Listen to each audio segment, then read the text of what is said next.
Hi friends, welcome back to our channel. ఈరోజు hotel స్టైల్లో బొంబాయి చట్నీ ఎలా చేయాలో వీడియోలో చూద్దామండి.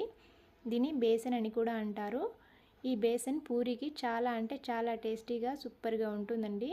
మనం ఏ హోటల్కి వెళ్ళి పూరి ఆర్డర్ ఇచ్చినా కూడా ఈ చట్నీని కంపల్సరీగా ఇస్తారు, అంత బాగుంటుంది. ఇప్పుడు స్టవ్ పైన ఒక గిన్నె పెట్టి ఒక 2 స్పూన్ల ఆయిల్ వేసుకోవాలి. ఆయిల్ వేడయ్యాక పోపు దినుసులు వేసి ఫ్రై చేసుకోవాలండి. అవి కాస్త ఫ్రై అయిన తర్వాత సన్నగా కట్ చేసిన ఒక ఉల్లిపాయ, కట్ చేసిన 6-7 పచ్చిమిర్చి వేసి ఫ్రై చేసుకోవాలి. ఇందులో మనం సపరేట్ కారం ఏమీ వేయమండి, కేవలం పచ్చిమిర్చి కారమే. కాబట్టి మీకు కారం ఇంకాస్త ఎక్కువగా కావాలనుకుంటే మరో 2-3 పచ్చిమిర్చి ఎక్కువ వేసుకుంటే సరిపోతుంది. ఇప్పుడు ఒక పెద్ద సైజు ఆలుగడ్డను ఇలా ముక్కలుగా కట్ చేసి వేసుకోవాలి. ఈ విధంగా కలిపిన తర్వాత మూత పెట్టి ఒక 2 నిమిషాలు మగ్గనివ్వాలండి. ఆలుగడ్డ కాస్త మెత్తబడుతుంది. ఇప్పుడు పసుపు, ఒక 2 రెబ్బల కరివేపాకు వేసి కలుపుకోవాలి. ఇది అంతా బాగా కలపాలండి. ఇలా కలిపిన తర్వాత ఇప్పుడు నీళ్లు వేసుకోవాలి. నేను 2 కప్పులు వేసుకున్నాను. అలాగే రుచికి సరిపడ ఉప్పు వేసి కలుపుకోవాలి. ఇప్పుడు మూత పెట్టి మరగనివ్వాలండి. ఇది మరిగేలోపు మనము ఇక్కడ పిండిని రెడీ చేసుకుందాము.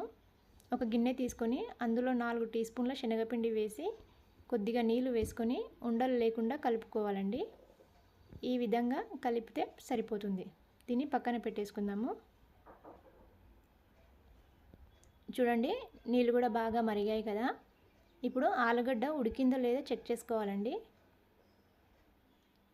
ఈ విధంగా ఉడికితే సరిపోతుంది, మరి మెత్తగా ఉడకాల్సిన అవసరం లేదు. ఇప్పుడు మనం ముందుగా కలిపిన పిండిని ఇక్కడ వీడియోలో చూపిస్తున్న విధంగా వేసుకుంటూ కలుపుకోవాలి.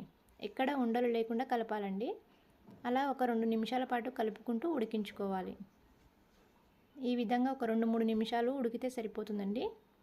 ఇలా ఉడికిన తర్వాత స్టవ్ ఆఫ్ చేసుకొని దీన్ని చల్లారనివ్వాలి. ఇది చల్లారిన తర్వాత కాస్త గట్టి పడుతుందండి. చూడండి, పూర్తిగా చల్లారిన తర్వాత చూపిస్తున్నాను. మరీ పూర్తిగా గట్టిగా కాకుండా మరీ పలుచగా లేకుండా కరెక్ట్గా సరిపోయింది. ఈ చట్నీ పూరికి చాలా అంటే చాలా టేస్టీగా సూపర్గా ఉంటుందండి. దీన్ని దోశతో పాటు తిన్నా కూడా చాలా బాగుంటుంది. మీరు కూడా ఈ విధంగా ఒకసారి ట్రై చేయండి.